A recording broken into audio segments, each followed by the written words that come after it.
찬송가 488장입니다. 이 몸의 소망 무언가 주께 영광 돌립니다.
천지를 만드신 하나님 아버지를 내가 믿사오며 그 위아들 우리 주 예수 그리스도를 믿사오니 이는 성령으로 잉태하사 동정녀 마리아에게 나시고 본디오 빌라도에게 고난을 받으사 십자가에 못 박혀 죽으시고 장사한 지 사흘 만에 죽은 자 가운데서 다시 살아나시며 하늘에 오르사 전능하신 하나님 우편에 앉아 계시다가 저리로서 사는 자와 죽은 자를 심판하러 오시리라.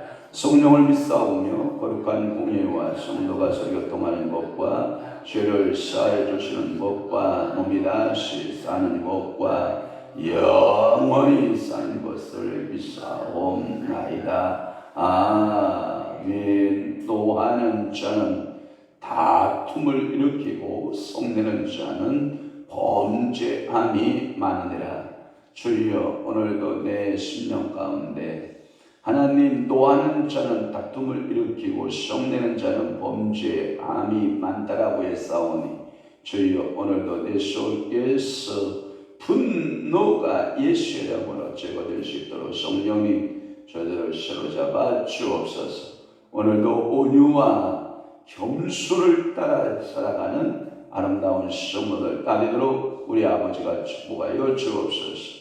오늘도 목요 영성 집회입니다. 사랑하는 성도들, 사랑하는 주의 백성들이 주의 전에 모여 기도하고 영성을 통해서 많은 치료와 영성을 통한 하나님 아버지여 많은 하나님 아버지 성도들과 주의 종들이 하나님 소망 가운데 믿음 가운데 오늘도 주의 전을 찾는 모든 이들을 주님께서 성령 충만케 하시옵소서. 오늘도 애쓰고 수고하는 모든 손길들을 주님께서 하늘 보고 여시고 은혜 내려 주옵소서. 예수 그리스도의 이름으로 축복하며 기도하옵나이다. 아멘. 하나님의 말씀 묵상하겠습니다. 예레미야 26장 갑니다. 1절에서 3절 말씀.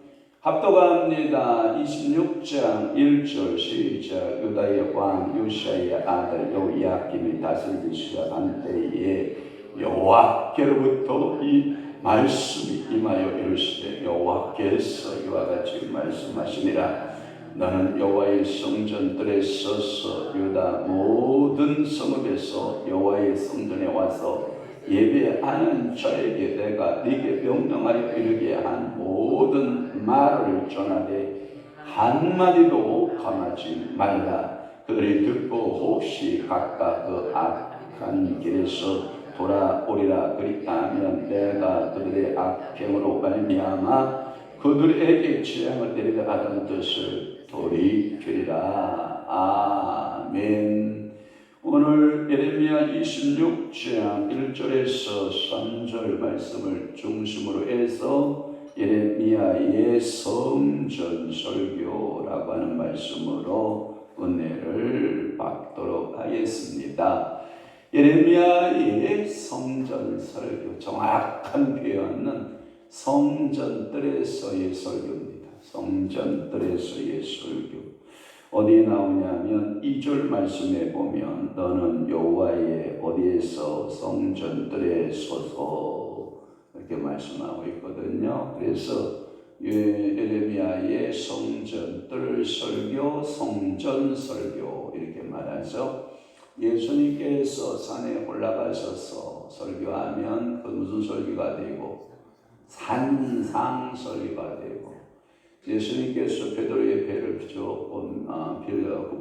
육지에서 떼기를 바라고 빌려서 배에서 설교하면 무슨 설교가 되고 선상 설교가 되는 거고 그리고 예수님께서 들에서 광야 가운데서 설교하게 되면 무슨 설교가 되고 광야의 설교가 되고 주의 요한은 광야에서 위치는 자의 설교를 했던 거죠. 그러니까 예레미야는 성전들에서 설교하라라고 하는 말씀이죠. 그러니까 예레미야서에 이제 제2부로 접어들고 있는 거예요. 제2부 가운데는 예레미야의 그 전기적 삶, 이게 뭐냐면 소명을 받아서 그 소명을 외치고 그 소명에 외침에 유다 백성들이 회개해야 안 해요? 안 해요. 그리고 자기의 고집을 내세우기 시작을 하죠.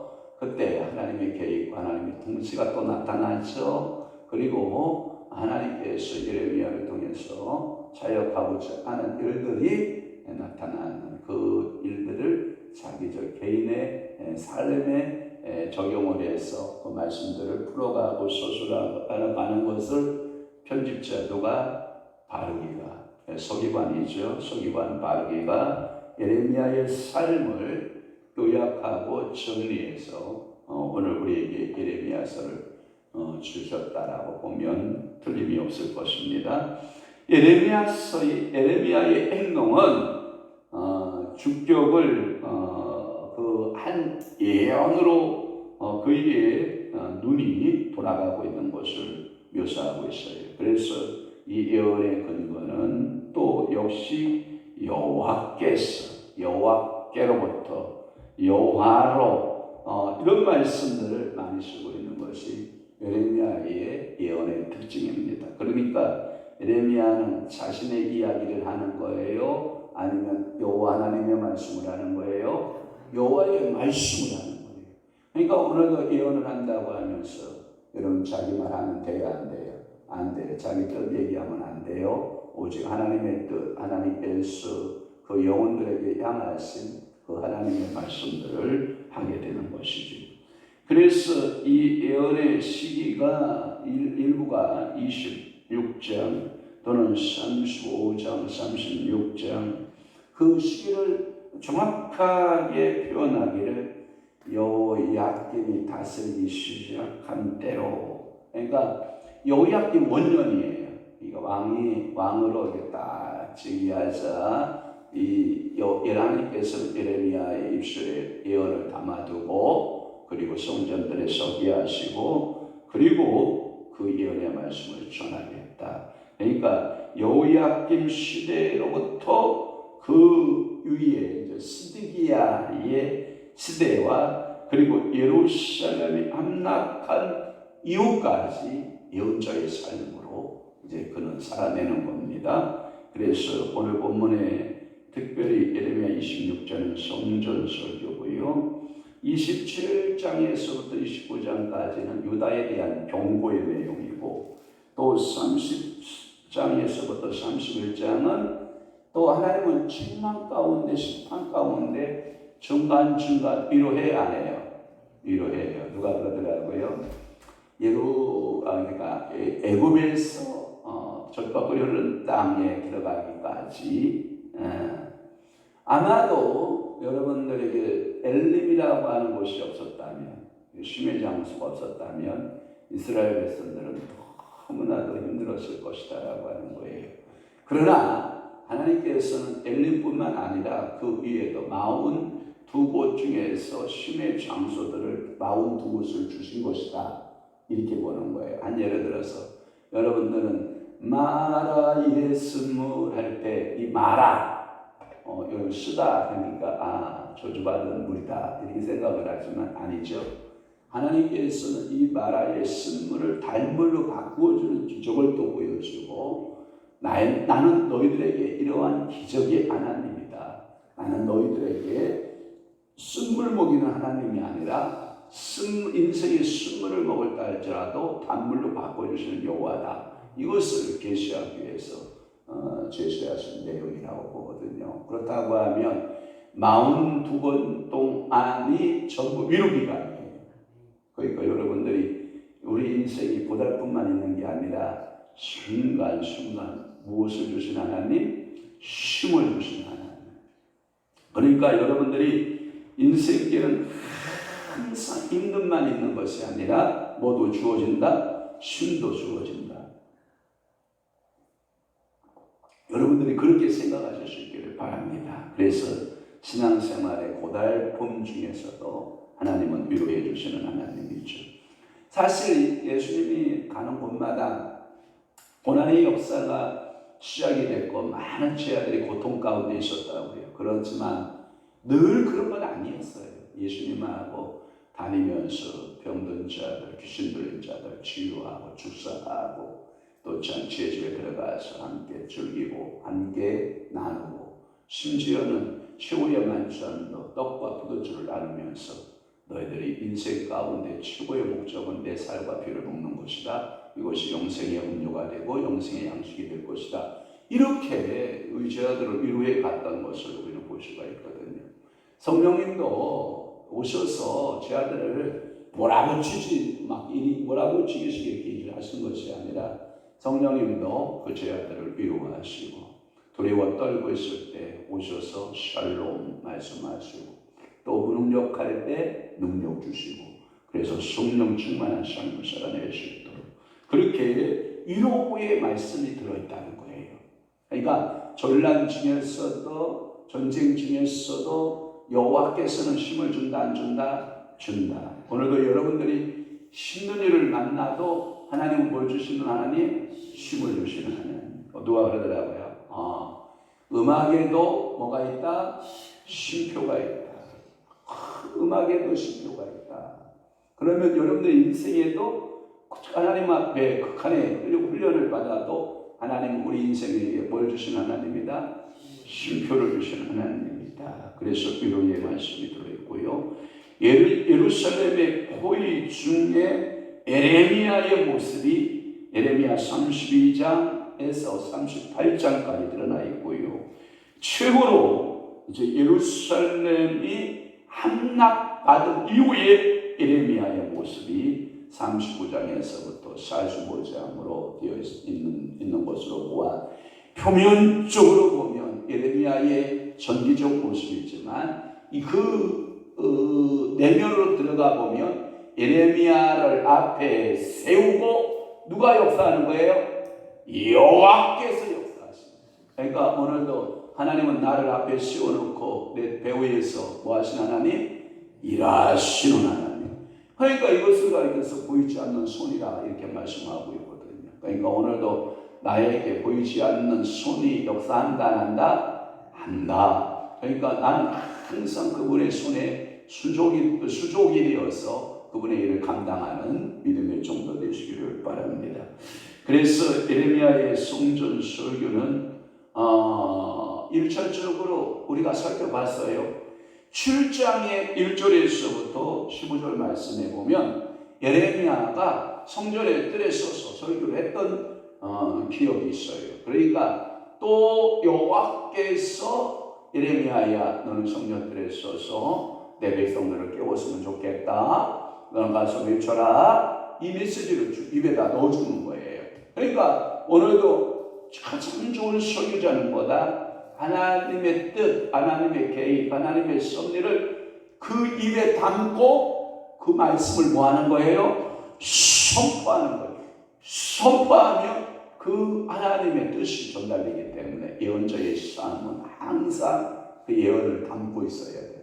그래서 하나님으로부터 신탁의 말씀이죠. 계시의 말씀들을 마음에 담고 있다가 영혼들을 깨우는 일을 해야 된다고 하는 거예요.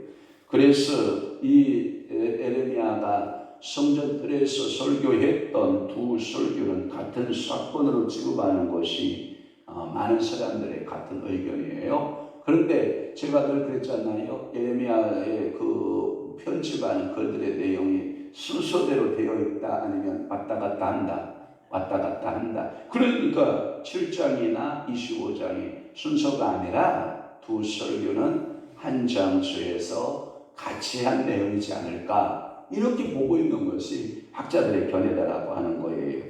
왜냐하면 예레미야는 성전을 출입을 하는데 자유로웠을 가능성이 많아요.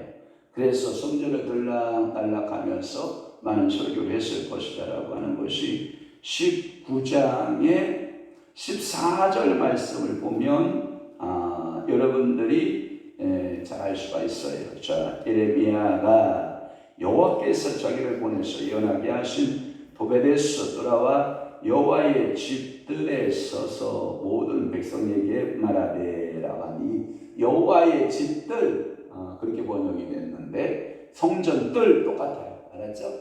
그러고 돼서 늘 오가면서 예레미야는 많은 예언적 설교를 할 수 있을 거라는 것을 우리는 짐작케 하는 거고, 그 설교의 내용은 다 같은 공통점이 있어요. 그게 뭐냐? 그래서 이게 한 곳에서 이 예레미야가 메시지를 전하여 줄 때 유대인들의 형식적인 성전 경배, 그래서 이사야는 항상 뭐라 그래요?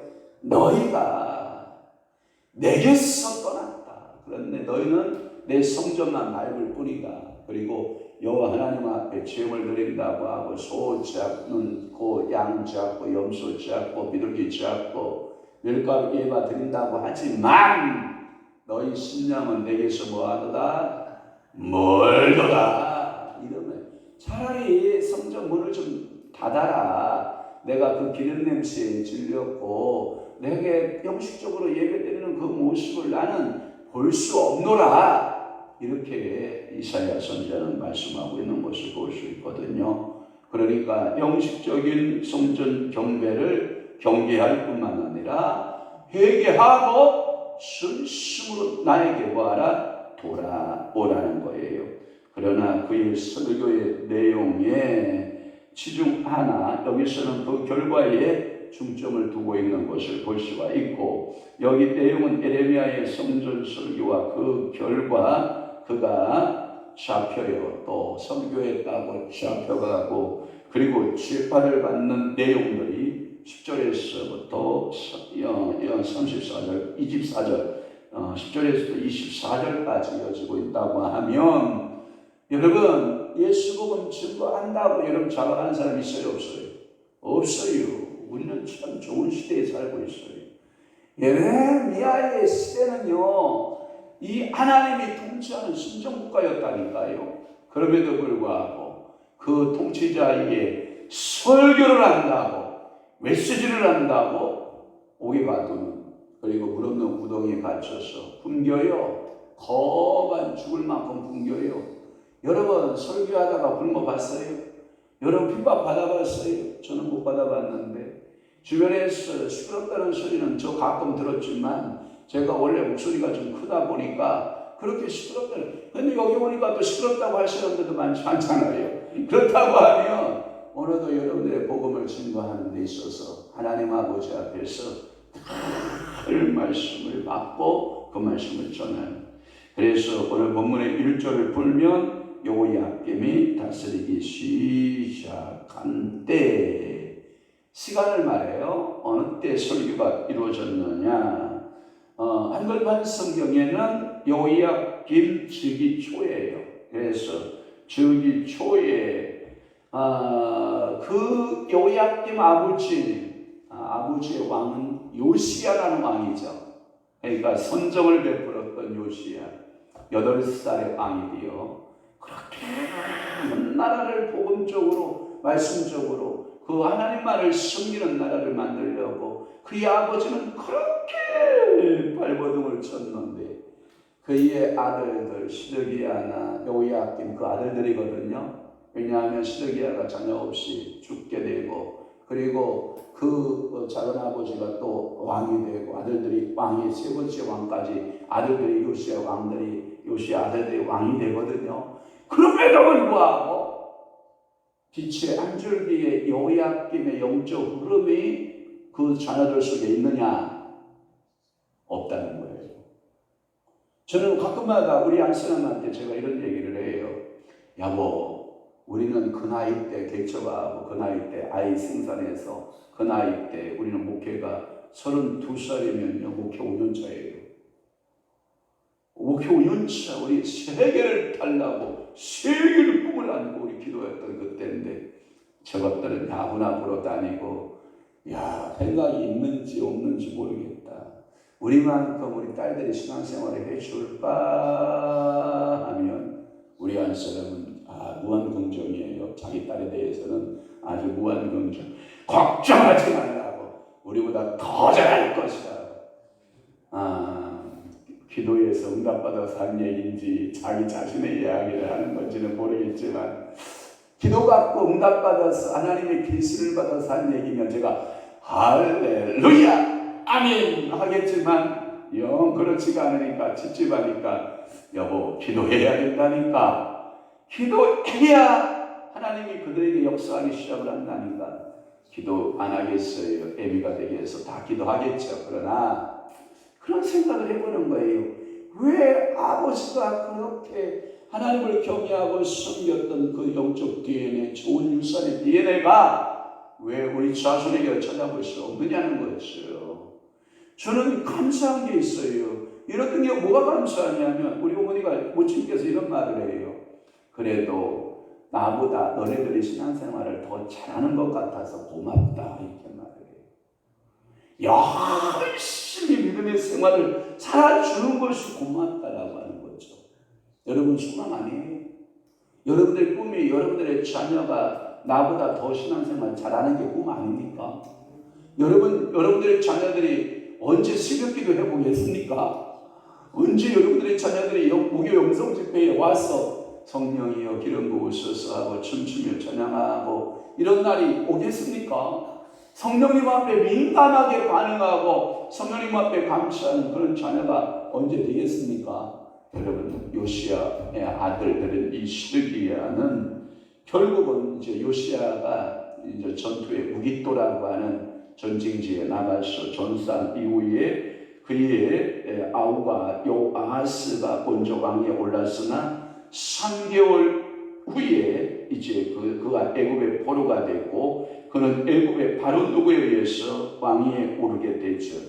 혹은 이때는 그가 왕위에 오른 대관식 때였다라고 추측하는 학자도 있지만 하여튼 이때 성전은 아직 파괴되지 않은 상태였고 백성들은 성전 예배를 마음에서 나는 신령과 진정의 제사가 아니라 그저 형식적인 의무의 제사만 한 거예요.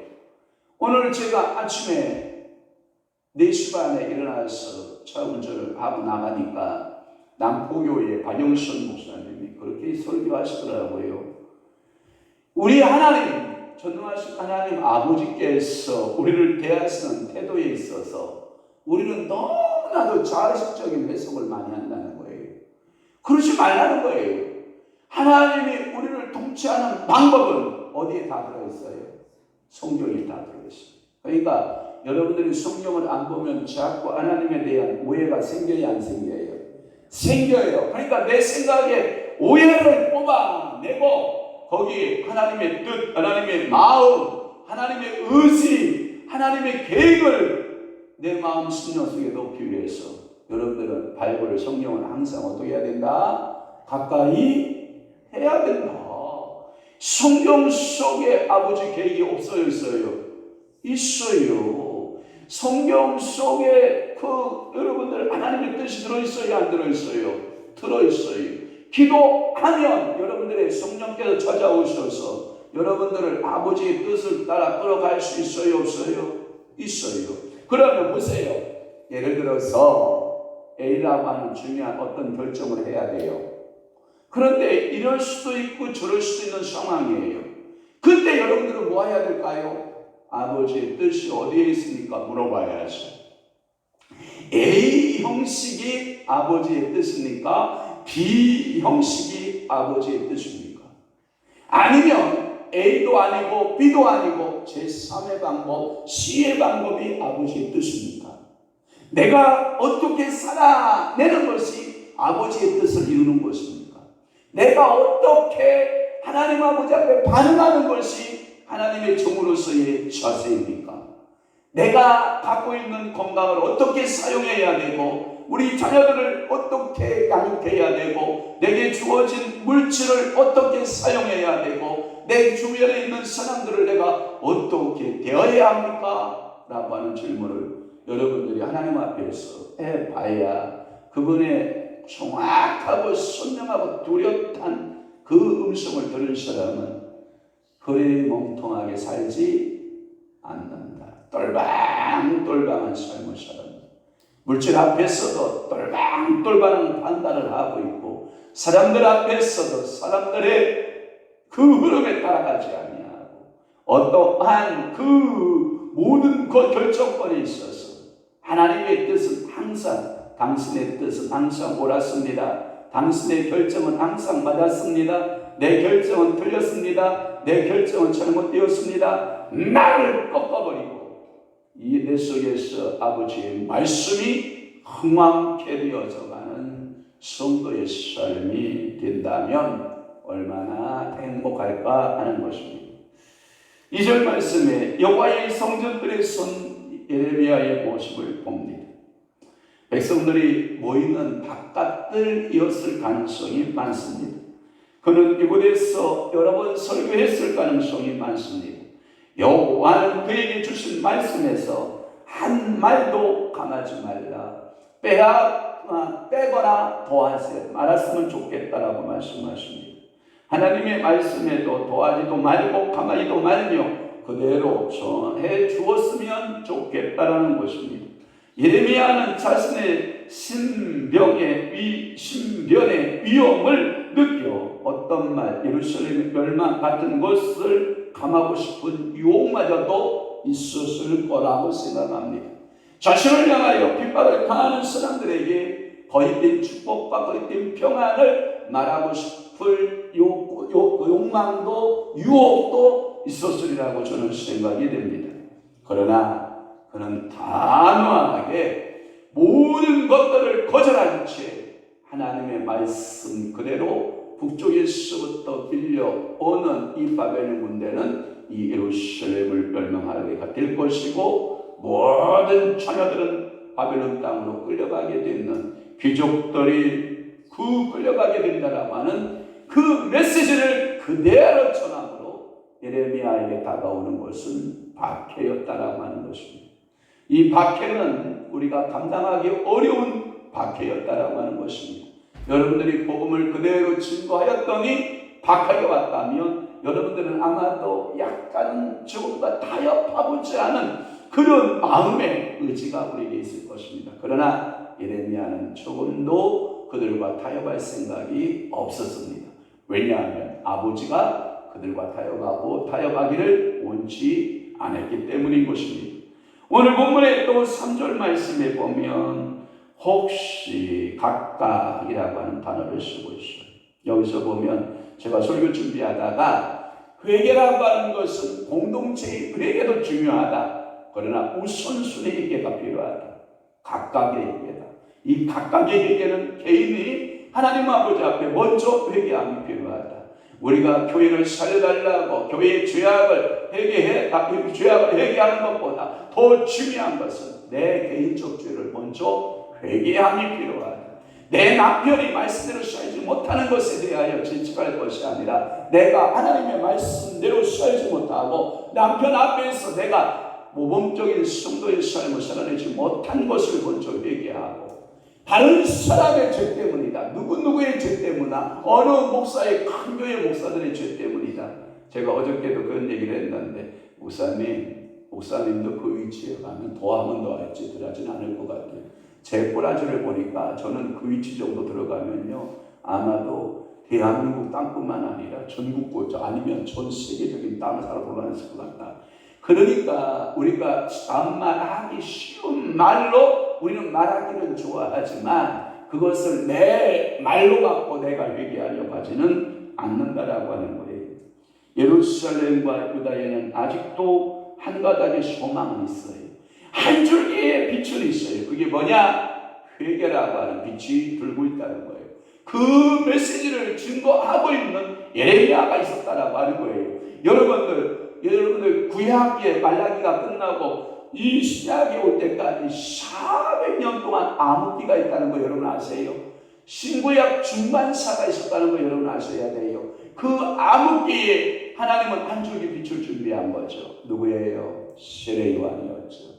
세례 요한이 와서 회개하라. 그러면 당신들에게 천국이 올 것이다. 그러니까 회개야말로 모든 흑암과 암흑을 벗어나는 지름길이라는 것이지요. 예루살렘의 한 가닥 이맘은 회개하는 거예요. 유다도 한 가닥 이맘은 회개하는 것이었어요. 그 소망에 그 백성들이 계속해서 악행을 저지르고 회개하지 않으면 결코 그 나라는 어둠으로 빠지게 되고 많은 그러한 결과를 보고 있어요. 여기서 각각이라는 단어의 중점을 봐야 돼요. 각각 개인의 회개를 먼저 우선시한다라고 하는 거예요. 이렇게 회개할 때 하나님은 유다에게 내리기로 하신 심판을 돌이킬 수도 있다. 여러분 보세요. 하나님의 뜻을 돌이킬 수 있는 유일한 방법을 딱 한 가지 방법만 말해요. 다른 방법 있어요? 없어요? 없어요. 그런데 그 하나님의 뜻을 돌이킬 수 있는 딱 하나의 방법이 있어요. 뭐예요? 회개는 아버지의 뜻도 뭐한다? 돌이킬 수 있다. 회개는 누구의 뜻도 돌이킨다? 아버지의 계획도 돌이킨다. 그러면 오늘 우리가 이 말씀을 가슴속에 새기고 하나님 앞에 설 때에 우리가 하나님의 뜻을 돌이킬 수 있는 방법은 뭐밖에 없다? 회개밖에 없다. 그러니까 하나님 앞에 나갈 때 뭐 하면 된다? 회개하고 나아가는 믿음의 성도들 다 되시기를 주님으로 축원합니다. 기도하겠습니다. 좋으신 하나님 아버지, 오늘도 예레미야 26장 1절에서 3절 말씀, 예레미야가 성전 설교, 성전 뜰에서의 설교의 모습들을 역사적 관점과 하나님 아버지의 성경적 관점에서 한번 적용하여 살펴볼 수 있는 은혜를 주시오니 감사합니다. 오늘도 우리 향하신 하나님의 뜻이 무엇인가, 우리가 하나님 뜻대로 살지 못한 것이 무엇인가를 회개하고 하나님 아버지 앞으로 가까이 나아가는 믿음의 성도들, 축복의 성도들이 다 되도록 우리 아버지가 은혜 베풀어 주옵소서. 이제는 우리 주 예수 그리스도의 은혜와 하나님 아버지의 크신 사랑하심과 성령님의 강한 교통 내 주위로 요사 충만하심이 오늘 새벽 예배에 드리고 돌아가는 사랑하는 귀한 성도들 심령 위에와 오늘도 목요 영성 집회로 모이는 사랑하는 주의 백성들 심령 위에와 교회 위에 이제부터 영원토록 함께 있을지어다. 아멘.